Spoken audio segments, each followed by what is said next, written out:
This episode of the Old Dogs REI Network is brought to you by Mino Studio.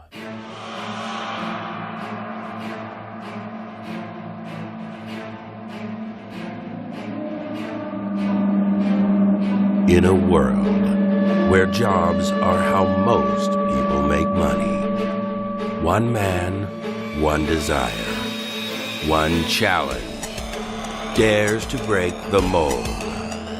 Welcome to the Old Dogs REI Network, where we don't work for money. Money works for us. Coming soon. Viewer discretion advised.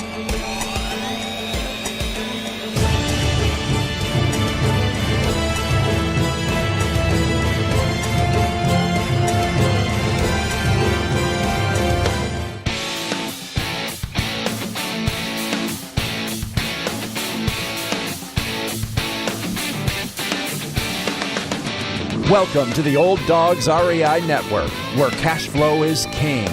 Real estate investing, the means, so you can enjoy your retirement dreams. This is the show where we cut right to the chase. No sales pitch, no long monologues, just simple how-to real estate investing advice, so you can earn the passive income you need to enjoy your retirement today.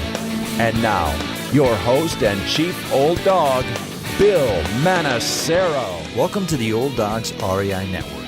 I'm your host, Bill Manacero, and this is a show where 50-plussers and anyone else who wants to join us get solid, no sales pitch real estate investing advice to help generate real cash flow. This podcast airs twice weekly on Mondays and Fridays, and if you aren't already a subscriber, go to iTunes, type in Old Dog, spelled D-A-W-G, find our podcast, and subscribe. Well, I am totally stoked and excited about today's show. I have a dear friend and my own personal mentor here who is going to share with us a topic that we've touched on many times, but we've never really delved into. And I'm talking about master leases. And the guest I'm talking about is a return guest. In fact, he was on episode 101, if you want to look at that, or you can click on the link in our show notes for this show. But his name is Peter Harris. And Peter began investing in real estate in the late 1990s. He has since acquired over 1,000 multifamily units. Okay, that's my goal here, and I am so stoked just to be able to work with him. His units total over $50 million. These purchases have spanned the United States from California to New York, Ohio, Arizona, Texas, and Oklahoma. His experience includes, but is not limited to, correcting management operational issues, major renovations of commercial properties, rehabbing distressed commercial properties, repositioning and rebranding commercial properties. He currently owns and operates a commercial real estate consulting firm specializing in multifamily investments based in San Francisco, California. The Apartment Consultant. He is a director of education for a commercial real estate advisory firm based in Miami, Florida, called Commercial Property Advisors. Peter is also a commercial broker and has worked for Sperry Van Ness, commercial real estate, and Coldwell Banker previously. He's focused on he focused on buying and selling commercial real estate and income property in the San Francisco Bay Area. Peter is the author of 3 best-selling books, Commercial Real Estate Investing for Dummies, Commercial Real Estate for Beginners, and 3 Master Secrets of Real Estate Success, which he co-authored with Donald Trump. For 4 years, he has worked with Rich Dad's Robert Kiyosaki real estate investment seminars, where he assisted clients and staff for their multi-day events. Peter holds a real estate brokerage license for the state of California and holds a BS degree in applied physics from Cal State University Northridge and holds several U.S. patents. Well, I know that's a mouthful, but he has accomplished a lot in a relatively short period of time. I am so honored to welcome Peter Harris. Welcome to the Old Dogs REI Network.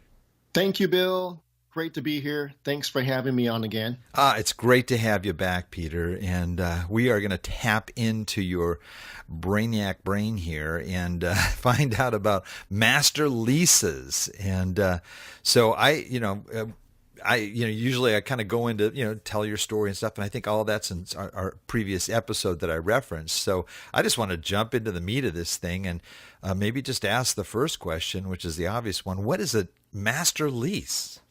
Well, a master lease is a way to buy commercial property. And in this talk, we are going to discuss why it's important for apartment owners and even syndicators. So that's today's subject.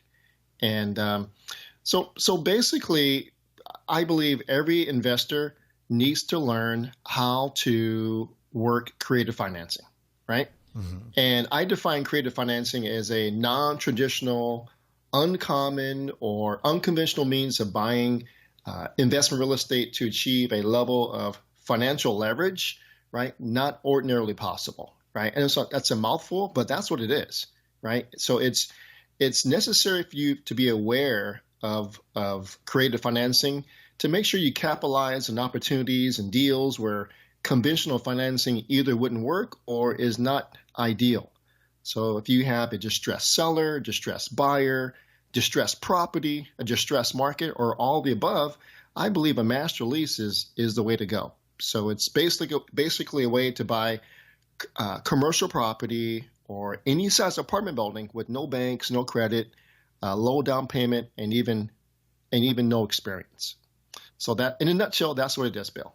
That's a great definition, and I might sort of add, maybe not so much to the definition, but I know a lot of folks listening. They're toying with the idea of even going into multifamily, and they're thinking, well, I don't. First, I don't know how to do that.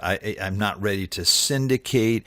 I don't have the net worth to buy a building that's 5 million or more or 10 million, and with commercial, with a master lease, it's there's actually an opportunity there for somebody that may not have any kind of that experience or background to actually acquire a multi-million dollar building. Isn't that correct? That's right. I want the listeners out there to realize that a master lease agreement is a commercial term. So if we were to convert a master lease agreement into a residential term, something they can understand, think of it as as a lease option to purchase a single family home. Everyone understands that, right? So in commercial, we're doing the same thing, the same principle, except we don't use the word lease option, to purchase. We call it a master lease agreement.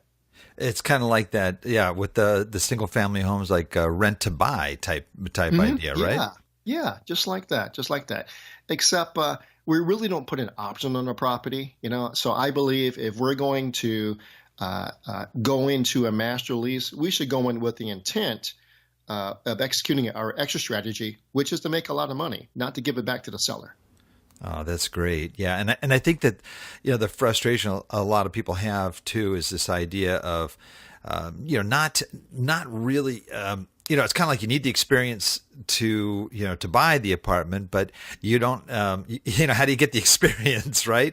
And so Yeah. it gives you that also that opportunity once you have that building under your belt and you have a history with it, having maybe upgraded it or done a value add play, then you've got this opportunity to be able to say, yeah, I have experience doing this with that building, right? Sure, that's right, Bill. When you close on a master lease deal, any size deal, the lender or anyone will look at that as real experience. So that goes on your schedule of real estate owned and on your track record. And and with the master lease, you don't take legal title, you take what we call equitable title, which you can sell, right? You can sell it.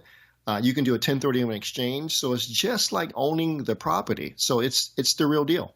So maybe can you expand on that a little bit, the legal versus equitable? I mean, do you have your name on the lease, or does the seller still keep their name on? I mean, on the lease. I mean, on the deed of the property. Yeah, you're jumping ahead, Bill. I Oh, will I'm get sorry. to that Okay, all shortly. right. I'm so excited. No, this is great. I've been wanting to do this. You got to excuse me. I got to shut up for a while. Okay, Yeah. take it, Peter. Okay, so let's start off with a story, right? I love stories, and this is a true story of a client of mine. Her name is Vicky, and she's one of my favorite clients. I've known her for a long time, and she's a single mom, and she's just awesome, right? She has no quit in her. She's just tenacious. Love working with people like that. So she did a master lease on the property in Texas. It's 64 units. And for those of you out there that want to see the actual property, Her website is called liveoaksliving.com. So you can actually see the property that she did the master lease with. So it's a 64 units, and here's the problem. As you mentioned, Bill, Vicky couldn't qualify for the $1.5 million loan needed to buy this distressed property, right? She couldn't buy it. And the seller or the owner of the property was a hard money lender. He owned it free and clear. He tried unsuccessfully to even sell it on LoopNet. So the property wasn't moving even on LoopNet. So it was 50 to 60% occupied, had below market rents, had some repair issues. And the location was challenging for borrowers and lenders because it was such a small town and a small population. But we saw the path of progress happening in that town. For example, banks were opening. So why were banks opening in a small town? Well, to make a long story short, 4 years later, you wouldn't recognize the city. So the banks were in that city to help with development. So would you say we got lucky? I don't know. I think it was a good bet of things that we saw, and the bet paid off. Well, we saw great potential in the property if we could acquire it, cure the deferred maintenance, get it leased up, and stabilize, right? But we had these obstacles with Vicky couldn't qualify for the loan. The property was distressed. The owner was a bit distressed in a small town. So the solution was to acquire the property with a master lease agreement. And then to get the property in position for placement of long-term financing. And we actually used a Fannie Mae loan at the end of year 5 to get the exit strategy going. So the other part of the solution was to install new property management, cure the deferred maintenance, increase occupancy and rents, stabilize the property with a higher NOI, especially the trailing 12 months. And then the last part was to get Vicky a net worth partner to qualify for the long-term financing. And here's, to make a long story again, so here's what we did. So we did a 5-year master lease agreement with 20% down, okay? We installed the new management. We employed new marketing because the property basically had none, right? And in 2 years, she was able to cure all the deferred maintenance, get the property looking well. She increased the rents by about 30%, and some of them up to 50%. And today, the property is maintaining, between 94 and 90% occupancy, and it even has a waiting list in some of the smaller units. So Vicky was a jewelry salesperson, and so she worked with some high net worth people. She managed to find a partner, right, for this deal. And so she used the Fannie Mae to get long-term financing at the end of the deal. And she also was able to do the Fannie Mae financing with getting her down payment back at closing, plus more, right? So here are the results real quick. So 5-year master lease completed in 4 years. She was able to get 100% of her investor money back, with the Fannie Mae loan. She purchased it for $1.9 million. I didn't mention that. It appraised for $3.4 million, and the cash flow today is about $81,000 a year, and in 2018, and it's split between herself, her son, and her partner. So that's a real deal. And again, go to liveoaksliving.com, and you can see the actual property that she purchased. Wow. That is a great story. Just one thing, if I could dig a little bit, if you would mind sharing too. Okay, so she needed that net worth thing, and I'll just, for those that aren't familiar with that, in order to get a Fannie Mae loan, or most, I would imagine most loans, you have to have an individual that signs for that loan that has a net worth of at least the value of the property. Is that correct? The loan amount. Oh, the loan amount. Okay, got it. The loan amount. But they also have to have liquidity too. Is that part of that? Yes, that's right. What is that, like 6 months liquidity? Yeah, 9 months today. 9 months. Gotcha. Now, was that a non-recourse loan? It is non-recourse. Okay. So meaning that there's no personal guarantees. Yeah. Wow. And that was a 30-year amortization, and the rate was probably 3.8 or 3.95, so great rate. Wonderful. Wow. And when she approached the partner on it, what kind of incentive does she offer there for the partner to get involved? She offered that she would split the cash flow with him 50-50 if he put all the money in. And then at the end of the fourth year, she would return all of his money, right? All of his down payment, and then he would remain a 50% partner.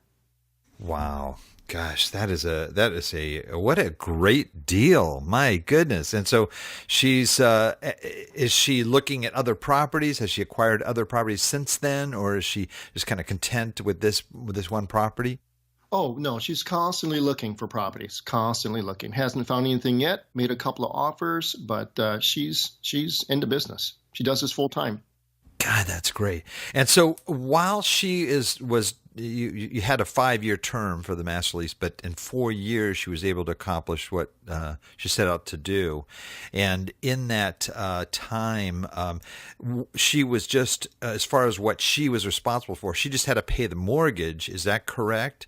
That's right. Well, when you take over a property with the master lease, let's say you have a set price. Her price was 1.9 million, and so from day one she had to pay the mortgage, insurance, taxes, handle all the repairs, and hire the management. So the seller just stepped back and he just collected his interest income from payments that Vicky made to him, but she was the actual owner, so she had to hire the management, oversee the property, and do everything, and keep her eye on the goal.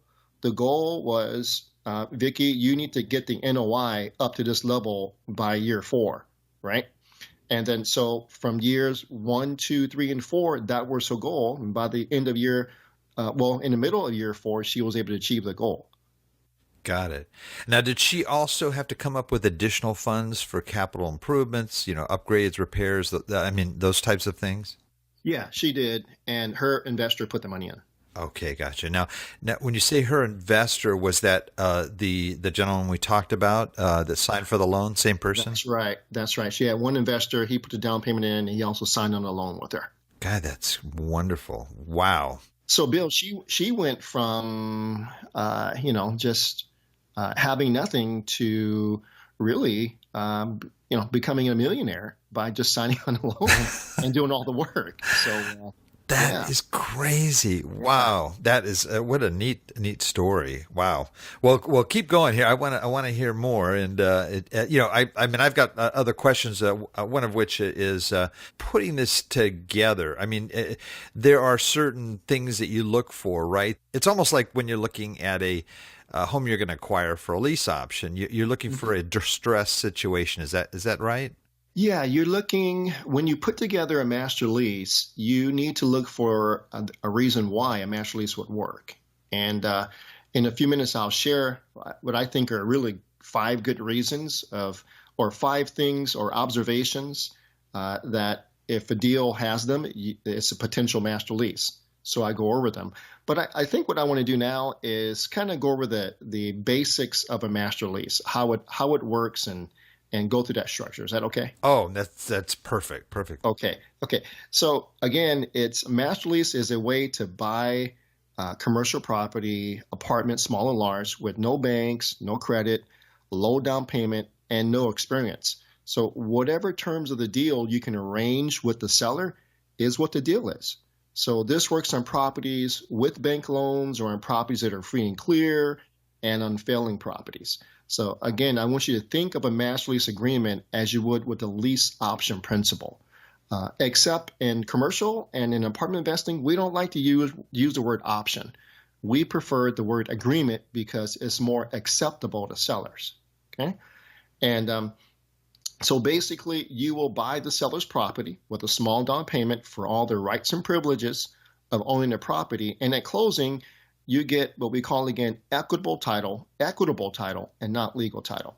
So what that means is you are entitled to the property's cash flow, tax benefits, except depreciation, day-to-day management, and future profits. So Vicky basically put the property under contract or master lease for $1.9 million.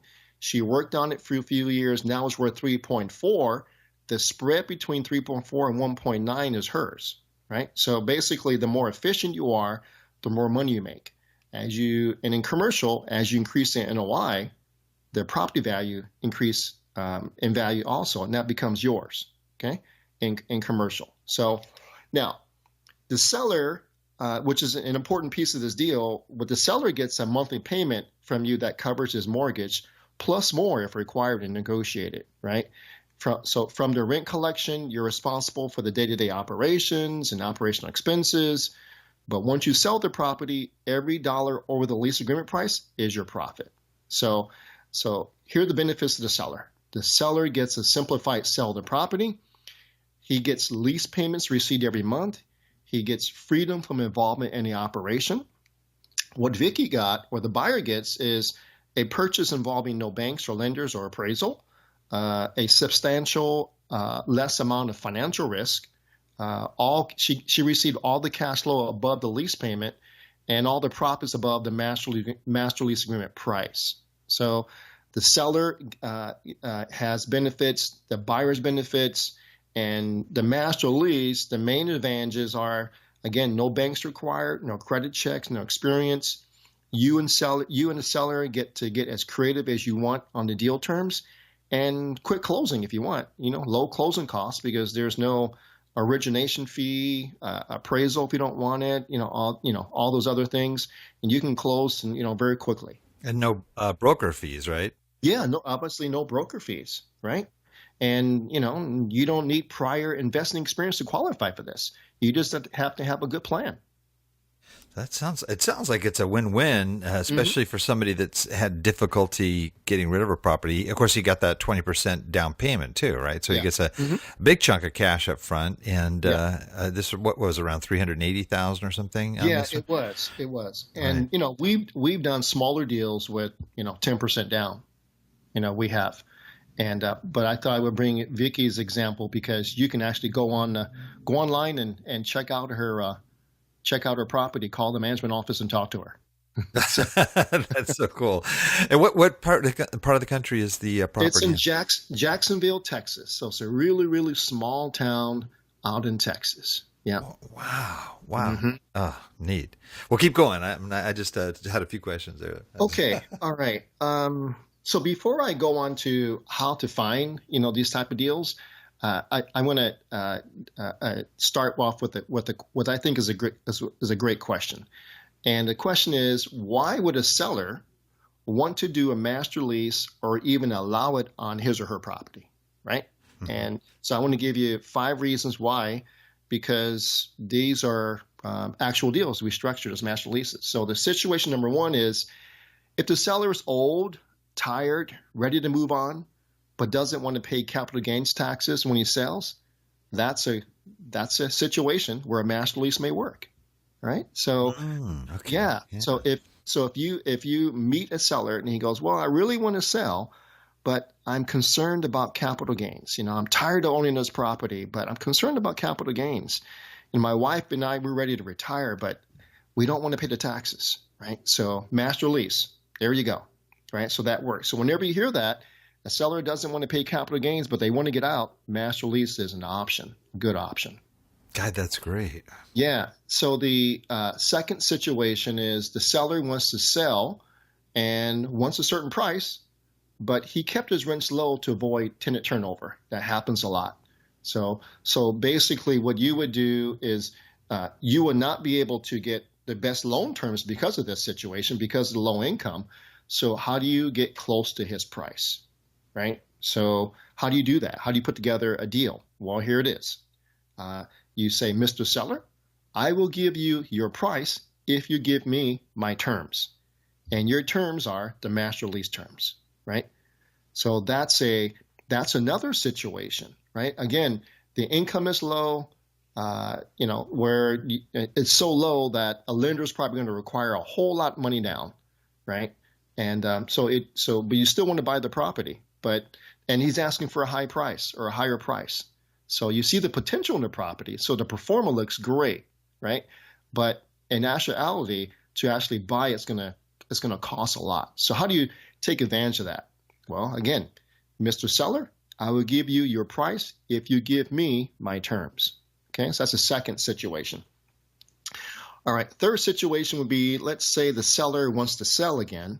So he's motivated, but he ran out of money to complete renovations. And his partners just won out and they just want to recoup their initial investment. That happens a lot, Bill, right? Where people get into deals and they run out of money and the partners won out and they just want to recoup their initial investment and get out, right? So when you find something like that, right, how do you take advantage of that? Master lease, okay? Master lease. Great. And situation number 4 is, again, the seller wants to sell, but the property is in very poor condition and no lender will touch it. But you see great upside in the property once it is fixed up, right? So for those of you that have the vision of seeing a great property that you've been driving by, these last few years on your way home to and from work, and you see this property, right, where it's been for sale, but it's in poor condition, but you see a diamond in the rough, how do you buy that property? Because a traditional loan a lender won't touch it. You use a master lease, okay? And the fifth situation is the seller wants to sell, but he hasn't kept any past or present income or expense data. And Bill, how many times have you and I run into that? Quite a bit, right? Yeah. And in that case, we say that there are commercial property owners.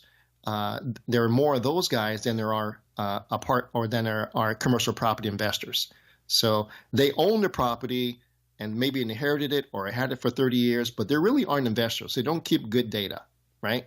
So in fact, sometimes they collect all their rents in cash and they don't report it on their taxes, right? Well, you and I were running across that before too, right?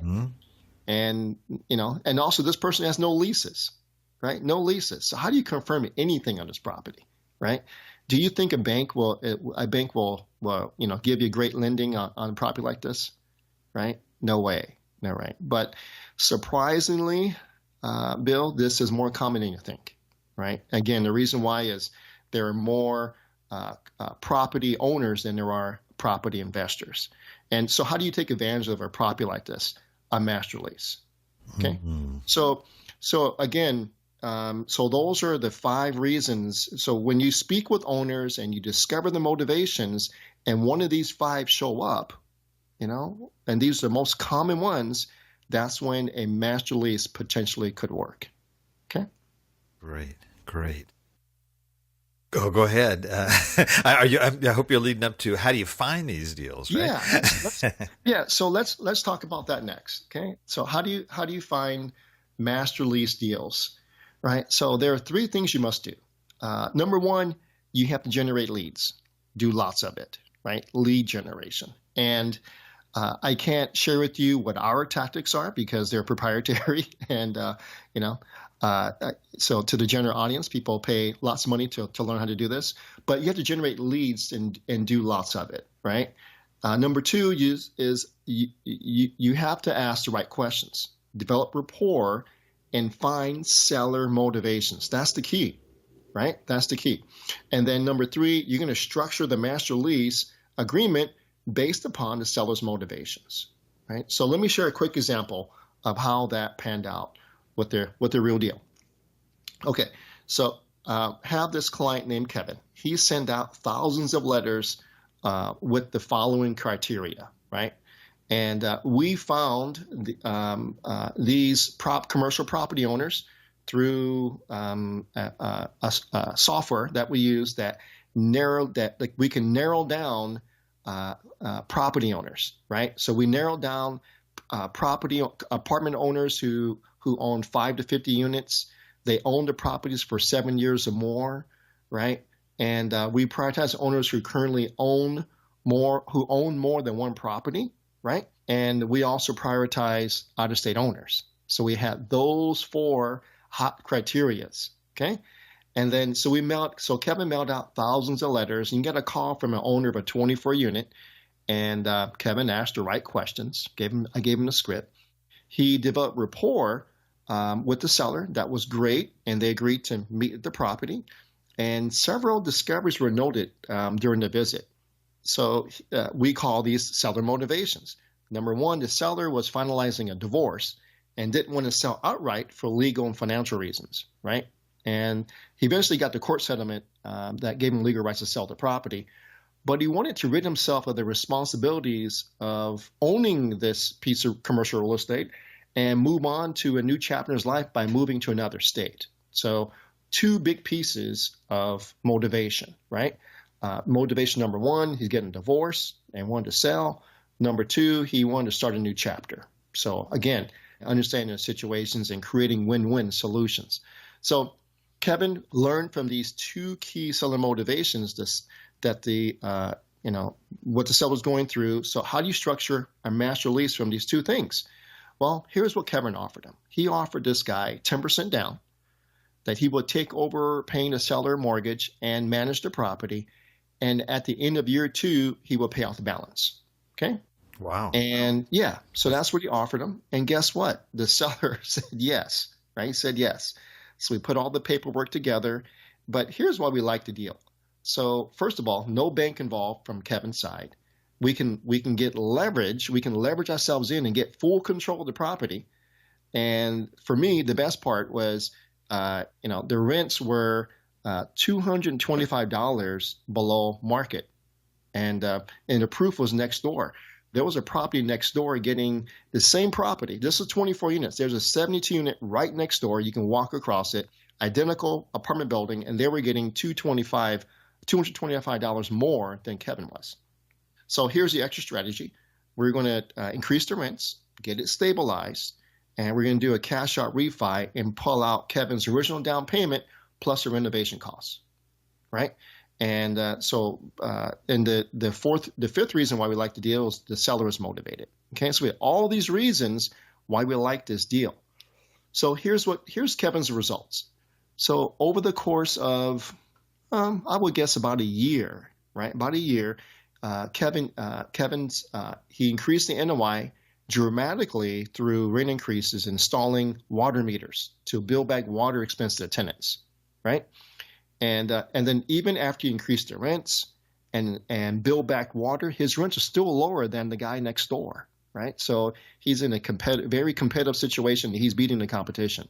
So by the end of year 2, Kevin installed a new Fannie Mae loan on the property, and then he was able to get an appraisal that allowed him to pull out his original down payment and get his renovation money back. And by the way, his down payment was from his folks.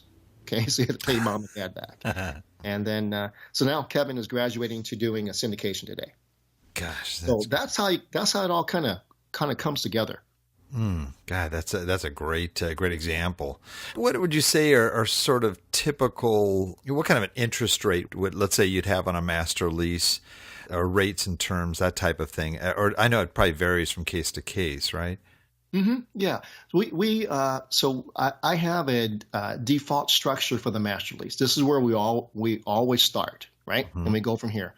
And every deal's different, but I need to give our clients or students a place to start to see if it actually works. So what we do is we do 10% down, okay, and we do 5% interest only for a couple of years, right? And that's how we start. So does the deal work with 10% down and 5% interest only? So that's where we start. Make it very simple for you. Right. Mm-hmm. And then they go from there. Well, that's not enough down, or whatever. I want a better return on my, mm-hmm. just negotiate from that point. Yeah, exactly. Now, just another real quick question here. I'll throw these in periodically, but I want you to keep going here. Can you do a master lease in every state in the U.S.? Let's see. I don't know the answer to that question. There may be 1 or 2 states that won't allow it. So I don't know. I believe so, but I couldn't say for sure. But all the states that we've been operating in, we've done them. Gotcha. And what about Canada? Any idea of whether or not that would fly in Canada or not? I have no idea. Okay, great. No problem. All right, go ahead. Okay. One question that may be going through the mind of your listener is, so I just addressed the question of why would a seller want to do a master lease or even allow it in his or her property. So I just addressed it in a technical manner, but every deal situation also has a psychological aspect to it, right? And so what I want to share with you is here's what's going through the mind of a seller, right, when you introduce a master lease agreement as a solution, right? So here's what we're going through. This is very important, right? Here's what they're thinking. Number one, the deal. Does it make sense for them to do, right? Number two, they're thinking the risk. What are the risks? The risks are great, right? And number three, it's about you. Can I trust you, right? So doesn't that make sense, Bill, right? For them to think about that. I mean, Bill, you are an owner of a commercial property. If someone came to you, want to do a master lease, say, here, Bill, I want to give you 10% down and pay you 5% interest-only payments, and you're thinking, does it make sense to me? What are the risks, and can I trust you, right? Immediately comes to mind. Right. So you would do the same thing. All right. So number one is we have to address these three things going through their minds. So number one, does the deal make sense, right? So here's what you have to do, right? So the master lease document must be well written and win-win. Okay, it has to be, right? And then number two, you have to present a business plan with an emphasis on your exit strategy, since that's the ultimate. That's ultimate what they want. Both of you want financially. Okay, so again, that's how you deal with the deal, right? Does it make sense? Number two is how do you deal with the risk? Well, there's some very simple things you can do. You can mitigate the risk by giving them a monthly status report, pictures, videos, etc. And secondly, they're concerned about the mortgage, insurance, taxes. So the solution is to have those three things escrowed, right? So they are taken care of. So they're paid for first, and the seller can actually watch those go into escrow. All right. Number three is, can they trust you? Right? That's really, really important. So what you have to do is you have to show your commitment level, right? And you also must show that you care about them as a person. This is a people business, right? This is about integrity. And then number three, you have to persuade them that this is a good deal. Okay? Right. All right. Every good and successful deal, right? Whether it's a master lease or a conventional regular deal, it must have these 6 things going on for it. Number one is you must do a great job of upfront evaluation and analysis. You have to, right? Number two, you have to understand the market. That's really, really important, right? Become a market expert. I have videos on that. And number three, you must have an experienced and an empowered team. This is a team business. So it's not about you. This is a team business to get people who know more than you to help you execute the plan, right? Which leads me to number four, you must have a business plan, right, with certain benchmarks that need to happen along the way, right, to make sure that these benchmarks take you towards your goal, right? Number five is you have to be well capitalized, meaning that you need to have money in reserves because stuff happens, right? In this business, Murphy's Law happens in commercial real estate. And number six, to me, the most important thing is the exit strategy must be concise and conservative, right? So one practical thing you can do with the exit strategy is from day one, get your lender who's going to do the Fannie Mae loan for you involved from day one, right? So you can tell the lender, Mr. Lender, I'm acquiring this property with a master lease, and at the end of year whatever, I want you to put a Fannie Mae loan on here, and I want to pull out my down payment. Where do I need to be NOI-wise, and where do I need to be occupancy-wise, collections-wise, and sales comparables-wise? Where does the market need to be for you to execute the exit strategy for me? Okay, so I know I said a mouthful, but probably the most important thing in these last few minutes were these 6 things are really, really important that you have in any deal, especially a master lease. God, that's great information. Great information. Just a couple of quick questions here, if you don't mind. One of which, you touched on it with your example a little bit earlier. These people, let's say they're not keeping good financial records. Well, that also can be a deal killer too, right? I mean, you really don't know, where the money's going to on this project, and something like that. How are you going to? It looks like a good opportunity, but at the same time, your risk is higher in that kind of a situation, right? Meaning that, there is a lack of financial records. Is that what you mean? Yes. Oh yeah, that's very common, Bill. That happens to a lot of us. But for those of us that experience, we know ways of verifying the income and expenses, right? So the income is rather easy to confirm, even if there are no records. We can do estoppel letters. We can go door to door. We can look at any type of receipts. We can look at tax returns. So we can do forensic type of things to find out what the actual income is or could be, right? Especially we may have to do this if the seller is collecting all cash and just living his life. The more difficult one are the expenses, right? Mm-hmm. So that takes a lot of experience. That's why part of my the 6 things you have to have for a successful deal. You need to really understand the market, right? And part of understanding the market, being a market expert, is knowing what expenses run per unit for your market. So a property in Texas, guess what? It has completely different expenses per unit than Colorado, right? We're in both markets, and it's totally different. So don't think that you can take what you know in Colorado and go to Texas and have the same benchmark. It's not going to work. So you have to be a market expert. Gotcha. Another question I have, you talk about a business plan too. Now, you're approaching somebody, you're sharing with them everything that you're going to do. And part of your plan may be, to double the value of this property in 3 to 5 years. Is that going to give them kind of second thoughts, thinking, gee, you're going to buy it from me for this, but then it's going to be worth this. Maybe I should just do that.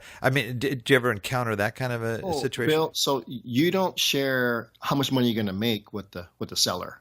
Okay. So when you say the business plan, what are you sharing with them? Yeah. So you have 2 business plans. So with the seller, you're going to say, okay, my business plan with the benchmarks are going to be, I'm going to buy the property in month 1. I'm going to replace the windows. Month 2, I'm going to evict this person. Month 3, I'm going to fix the roof. Those type of things, right? Okay, so just confirming that for that period of time of the master lease, they're going to continue to receive their money, and they know that you're going to be solid on your commitment. And then the second business plan is with if you have investors, the benchmarks are going to be heavily upon the NOI, right? So the NOI is everything, right? It increases, higher NOI increases your cash flow, increases the property value, and brings you closer to your exit strategies, which is doing cash out refinance. Gotcha.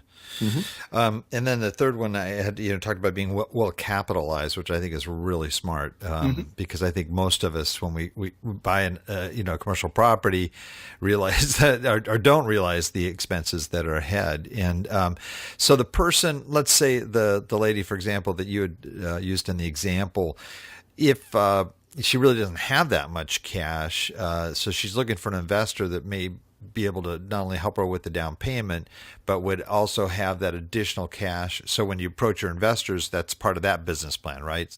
That's right. That's why my first attribute of a really good and successful deal is to do a great upfront evaluation analysis. That includes 2 things. Number 1, having reserves, and having someone more experienced than you are help you with that evaluation. Gotcha. Wow, this is great information, Peter. Gosh, any other things that you want to touch on? Yeah, I want to touch on some things that if some of your listeners actually want to do this, I want to give them some things that they have to do as protection mechanisms. Okay, I will call it. Okay, and so number 1 is if you want to do a master lease, these are the several must-haves. Number 1 is to have an attorney create the master lease agreement for you, right? So real estate law and contract law differ by state. So don't use a master lease agreement purchased online or from an office supply store, right? So yes, big trouble, right? And secondly, like any deal, perform a title search and make sure the title is clear and there are no liens, or if there are, you understand what liens are there, right? You understand, you know what those are.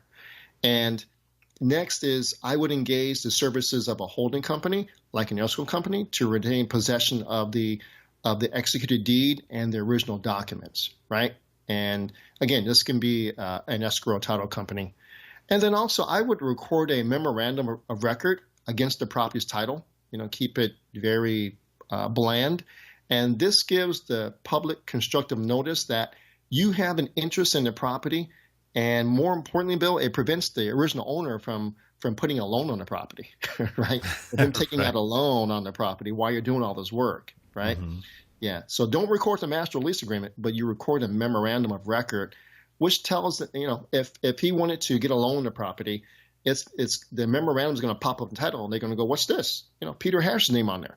They contact me and said, okay, he can do nothing here because I'm not removing title because I have a master lease on this. So it stops anyone from putting more loans on the property. Okay. Gotcha. Another couple of things I would do is I would get an appraisal, right? I would spend the money for that, especially if you have investors, to give them an idea of what the property value is today, right? Get an appraisal. So appraisal instead of an inspection, or would you do both? Oh, I would do both. Okay, right? gotcha. That's separate. That's an inspection, of course, right? Yeah. But I would get an appraisal. Some people don't do an appraisal on the master lease because they just use a broker price opinion, and I'm just saying that I recommend if they would do this, get an appraisal, right? Good idea. And then I would to ensure that the mortgage and taxes are paid on time, I would have a third party pay them, right? Again, a title company can do this type of thing for you. That way, it's out of your hands, it's out of the seller's hands. So all you do is there's a lump sum of money that goes to the title company. They pay the mortgage, they escrow the taxes, they escrow the insurance, make sure those big three things are taken care of. Okay. Gotcha. And then the last thing is I would include both the seller and buyer names on the existing insurance policy. Okay. So make sure your name is on it. Make sure his name is on it. Make sure your property manager's name on it. You can add these things very easily as additionally insured. So these are just things that we do just to make sure that, we dot our I's and cross our T's. And are there any other potential problems that can happen with the master lease? So a lot of the potential problems that can happen will be remedied if you can do the things I just said. Gotcha. Right? What if the seller says, you know what, Peter, this is your third year in master lease, and yeah, you're doing great things, but I'm looking for a way out because I want the property back, right? So that happens. Right? So how do you prevent that from happening? Well, number one, you need to have an attorney create a document for you. So those type of things can't happen. Okay. Mm-hmm. Yeah. Gotcha. Because you do have equitable interest. There is something on title. You do have this, 20-page master lease document that lays out everything of what to do, what not to do, and so forth. So, things like that can happen. Do you ever, in that kind of a situation, sort of look at whether or not it makes sense to negotiate something that maybe, that might be of advantage to you, maybe at a, reduced price or something, or anything like that? Is there any advantage to that? I mean, if you haven't reached your goal, I'm sure that there'd be some problems, because you're looking at, repositioning and doing that value add so that you can get the funding, right, to take care of it. So, but do you ever see any situations where they do say, well, maybe we should work out something right now? No, I mean, it's up to you, because you have this master lease agreement that's going to terminate at the end of a certain year. So they don't have a choice. Gotcha. It even survives them, in their death, unfortunately. So It goes to their heirs. Mm-hmm. Gotcha. Wow. It's good information here. More thorough than than I would have expected. I mean, that's a lot of good information that people can take home with them there. But I think it's really key, like you said, to get the right team with you. Make sure you've got a good attorney that has written master leases before, right? Yep. And other folks that are going to be able to bring the kind of experience you need. I wouldn't do something like this without a mentor that has worked with master leases and is familiar with that. Yep. You have to have a good team to execute something like this. So commercial real estate is all about problem solving, and there are big dollars to be made in problem solving. I love it. It is, in that sense, it's kind of like the lease option idea. You're solving problems. You Mm-hmm. reach people in their distressed situations. You're able to get them what they need, and at the same time, you've got something that you want that works out well too. So it's hopefully a win-win situation in each case. Yep. Peter, this has been fantastic. Gosh, I'm sure there's folks here that probably want to dig deeper in this and find out some additional information, not only about master leases, but some of the other things you do. How can folks get a hold of you? Yeah, they can go onto my my website, commercialpropertyadvisors.com. I have a bunch of videos there where I even teach on how to do a master lease, and I have I think on that video, I think I give out maybe a copy of it or something like that. But check out the video. But so commercialpropertyadvisors.com is where they can reach me. So my website's right there, and inside the website are the videos and the books and other training materials. So go there and check it out. And by the way, my YouTube channel is, I have something like, I think 25 million hits, Bill. So I don't know how that happens. I have no idea how that happens. Well, that's how I first saw you, is actually on your YouTube channel. And if you haven't checked them out, what's the name of it again? Commercialpropertyadvisors.com. So just go into YouTube and just YouTube Peter Harris Real Estate, and it'll pop right up. Yeah. And so I'm just so humbled by this, Bill. We have not only that many hits, but we're the most watched ever real estate channel on commercial real estate investing ever. Wow. Yeah. And it's funny too, because you can tell his engineering background. He's just a guy standing in front of a whiteboard, not a lot of flash or stuff, but man, the content is so great. I mean, seriously, when I talk to people about, sometimes go, well, I can't afford to do this, or, go with the big gurus or whatever and stuff like that. And I go, go to Peter's video. You're going to get such an education just watching the free videos that are available, let alone, going deeper with him and working with him as a client. But man, I really enjoy them, and it's pretty much on every topic I can think of in commercial, especially apartment investing. Yep. Great. Well, I'm glad I could be of service, Bill. Well, thank you, Peter. Well, I'm not going to let you off that easily. You've been on the show. You know that we always end our show with our guest's best old hound dog howl. And, I know you're from the Bay Area up there in Northern California, so you don't have a lot of hound dogs. But I know you've got like some little dogs running around, right, in your house? Well, a few days ago, our dog Scooby passed away. He was 18. He was 18 years old, Bill. So he lived a good life. Oh man, he's in doggy heaven. My wife is devastated, but for me, the big picture is he's in doggy heaven, and his legs work better now, and he can poop on his own. And he 18 years, that's old. Yeah. So that's how I'm looking at it. He's free now to just go to doggy heaven and run around and have a good time. So this howl is for Scooby. Okay. Yes. Yeah. So let me do it now. Okay. Let me take a deep breath. All right. This is for Scooby. That's all I got, Bill. I love it. That's great. If I could only do like the Scooby-Doo. Oh, man. Thank you so much, Peter, for being on. Thank you, Bill. It's always great to be on your show, and you're just a great service to a lot of people. So I'm just so honored to be on the show and be part of your life. Well, thank you, Peter, and feelings are likewise here. I also want to thank all our old dog listeners out there, too, for joining us. I know there's a lot of other things you could be doing right now, but the fact that you've taken the time to join us means a lot, and we greatly appreciate it. And please note everything that we talked about here, and there's a lot of meat in this interview. Wow. Our show notes are just very extensive and very detailed. You'll be able to get a lot of this information, as well as contact information for Peter and links to his YouTube channel as well. So just look for the episode with Peter Harris. Well, that's the show for today. Remember, cash flow is king and real estate investing the means. Until next time, keep moving forward, and may God bless. Thank you very much for visiting the Old Dogs REI Network. We would greatly appreciate if you would stop by iTunes and let us know what you think of the show. We would love if you could subscribe to the podcast, give us a 5-star rating, and write a review. The more ratings and reviews we receive, the more visible the podcast will be to others. Thank you.